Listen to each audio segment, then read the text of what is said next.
The National Weather Service in Chicago has issued a severe thunderstorm warning for northwestern Will County in northeastern Illinois, southern DuPage County in northeastern Illinois, central Cook County in northeastern Illinois, until 7:45 p.m. At 7:14 p.m., a severe thunderstorm was located over Crest Hill, or over Lockport, moving north at 35 miles per hour. Hazard, 70 miles per hour wind gusts. Source, radar indicated. Impact, expect considerable tree damage. Damage is likely to mobile homes, roofs, and outbuildings.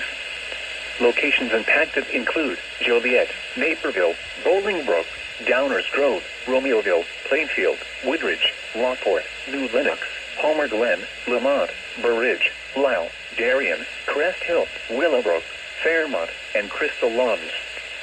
For your protection, move to an interior room on the lowest floor of a building.